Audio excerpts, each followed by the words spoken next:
Olá pessoal, tudo bem? Vamos então para a última aula sobre lógica de programação.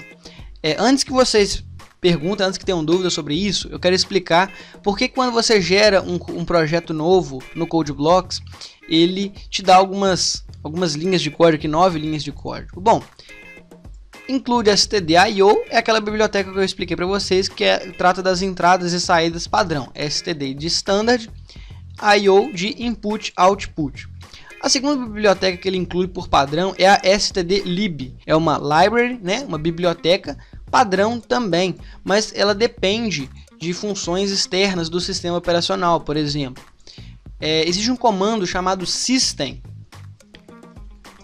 que você passa para ele uma string, né? Uma cadeia de caracteres, que ela pode ser simplesmente, vou apagar esse printf aqui. Eu vou comentar esse printf, o comentário são 2 barras, ok? Ficou em cinza, está comentado, ele não vai ser compilado. Vou fazer o seguinte aqui, vou passar dentro desse system ipconfig. Ipconfig, pessoal, é um comando do prompt de comando, né, do DOS. Se a gente compilar o projeto desse jeito aqui, olha o que vai acontecer. Ele rodou um ipconfig dentro do meu código, tá vendo aqui, ó? Ele deu as configurações de rede, Bluetooth, conexão local, Wi-Fi e tudo mais, né? E vou fechar. Eu posso colocar aqui também um ping 127.0.0.1. 127.0.0.1 é a minha máquina local, então é a minha própria máquina. Vamos rodar isso aqui. Ele está pingando a minha própria máquina com o tempo de 1 milissegundo, ok? 127 ponto qualquer coisa é o localhost, né? A máquina local. Mas é isso aqui então. O comando system ele roda comandos do sistema operacional, do prompt de comando. Se você tentar rodar isso aqui no Linux, pode ser que não funcione, pode ser que precise de alguma adaptação com relação ao sistema operacional. Então, o system ele está dentro da biblioteca stdlib. Muitas pessoas então com certeza tem dúvidas sobre isso aqui. Às vezes um comando que você vê na internet alguém usando, procura saber se você incluiu aquela biblioteca que a pessoa usou. Muitas vezes você não inclui. Se você não inclui a biblioteca, não tem como o comando funcionar. Ok, então, vamos lá. Vou colocar um comentário aqui. Seguinte, outra coisa que a galera tem dúvida. Eu estou vendo aqui um Hello World, né, o famoso Olá Mundo. E ele tem um /n. O que é esse /n? Bom, antes de a gente começar a chamar isso aqui de barra, eu aprendi isso aqui na minha graduação, achei muito interessante. Tá vendo que essa barra ela é ao contrário, ela começa na esquerda em cima e termina na direita embaixo. E a barra normal, que é por exemplo, você vai acessar um site, ele te fala www.com.br, barra é essa barra aqui, ó. Ela começa da esquerda embaixo e termina na direita em cima. Então eu chamo isso aqui de barra. Vou fazer assim, são 2 barras, né? Então eu falo, essa barra aqui é a barra. Já a outra barra, a barra invertida, eu chamo de arrab. Arrab. Arrab é barra de trás para frente. Se você inverte a barra, você inverte o texto também. Então sempre que eu preciso falar aqui de barra N, eu não falo barra N, porque a pessoa pode entender esta barra. Eu quero a invertida, então eu falo arrab N. Pronto. Resolve o problema de comunicação. Se você está trabalhando com alguém num projeto, você fala com ela, olha, coloca um arrab N, coloca um barra N. Se ela colocar uma barra comum, não vai funcionar. Então se você fala com ela arrab N, ela entende que é a barra invertida mais fácil, ok? É uma dica também de programação. Vamos lá. Muitas vezes a gente precisa, por exemplo, capturar 2 valores, igual a gente fez no código anterior, né? A gente criou uma variável, criou outra variável e pronto, acabou. Agora, e se eu precisasse capturar, por exemplo, 50 valores, eu vou capturar uma variável? Não. Eu vou trabalhar com um vetor. Um vetor é um conjunto de variáveis, é um conjunto de posições de memória. Como que eu crio um vetor, Gilberto? Eu uso int, por exemplo, valores, vai ser um vetor de inteiros. Cada posição do meu vetor, cada variável do meu vetor, vamos dizer assim, vai armazenar um inteiro. E eu uso colchetes. E aqui dentro desses colchetes eu coloco quantas variáveis eu quero, quantas posições eu quero para esse vetor. Então vamos imaginar que são caixinhas, são quadrados, né? Em cada caixinha dessa a gente põe um valor. Aí eu faço o seguinte, olha, valor na posição 5 eu vou atribuir o valor a ele 10. Para atribuir eu uso o sinal de igual, beleza? Vou fazer valor na posição 1 recebe 5, por exemplo, o valor 5. Meu vetor então ele começa em 1 e termina na posição 50. Não.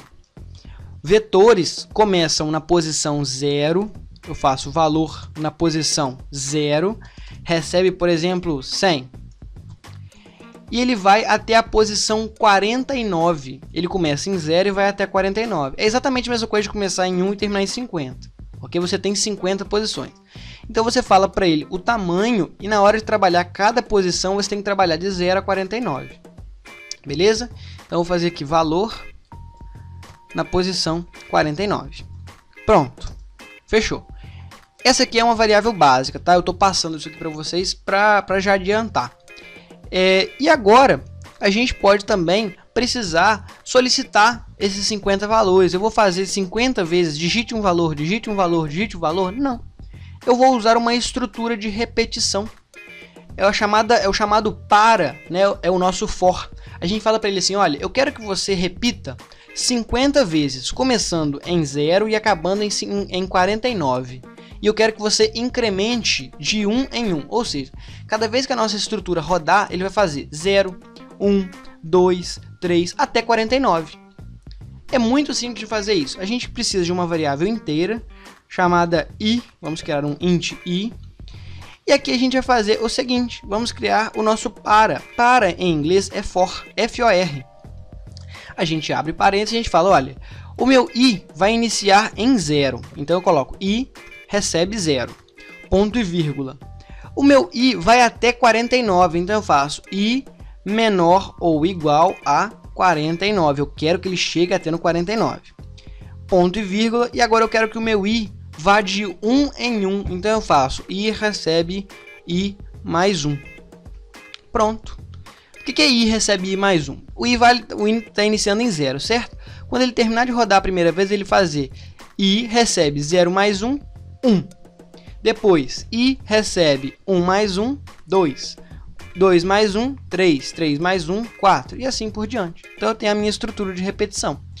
Finalizando ela aqui, eu abro chaves e fecho chaves. E aqui eu faço o que eu quiser aqui dentro. Por exemplo, valor na posição i recebe o próprio i. Então eu vou ter um vetor que ele vai de 0 até 49 posições, né? Até a posição 49, incrementando de 1 em 1. E eu faço, olha, para cada vez que esse meu for rodar, cada iteração do meu for, eu faço aquela posição referente à variável, ao vetor valor, receber o próprio i. Então vai ficar assim, olha, na posição 0 ele vai ter o valor 0, na posição 1 ele vai ter o valor 1. E assim sucessivamente até chegar no 49. Algumas pessoas fazem esse for de uma outra maneira. Vou comentar essa linha aqui do for, né? Primeiro eu vou fazer ele aqui embaixo, que é o seguinte. Coloca i recebe 0. Beleza? Ponto e vírgula. I menor que o tamanho do vetor. I menor que 50. Vamos pensar. Se o i for menor ou igual a 49, ele vai fazer 48 mais 1, 49. 49 é menor ou igual a 49? Beleza. Na próxima vez que ele rodar, ele vai fazer 49 mais 1 é 50. 50 é menor ou igual a 49? Falso. Então, ele para de rodar o for, de rodar o nosso loop. Se eu fizer, por exemplo, i menor que 50 e depois i recebe i mais 1, o que vai acontecer? 48 mais 1, 49. 49 é menor que 50? Então ele roda uma vez. Depois, 49 mais 1, 50. 50 é menor do que 50? Não, 50 é igual a 50, não é menor. Então o for para do mesmo jeito. Então muitas pessoas fazem isso aqui, ó, em vez de usar menor ou igual a 49, né, coloca exatamente o mesmo tamanho do vetor aqui, ó. Começa em 0 e vai até menor que 50. Beleza? E substitui esse i recebe i mais 1 por i mais mais.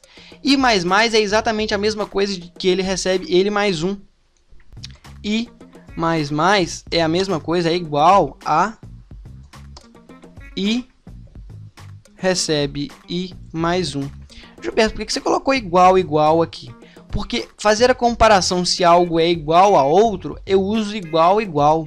Se eu quiser atribuir, eu uso só um igual, beleza? Vou colocar um comentário nessa linha aqui, vou colocar um comentário nesta linha também. E essa aqui é o nosso for, é a nossa estrutura de repetição. Ele tem que ter esses 3 parâmetros aqui, ok? E aí ele roda o que você quiser aqui dentro. Se quiser fazer printf, ele imprimir, por exemplo, fazer uma contagem de 0 a 49, ele faz. Se você quiser imprimir de 0 a 49, ele faz isso, beleza? Uma outra estrutura de repetição também é o while, é o enquanto.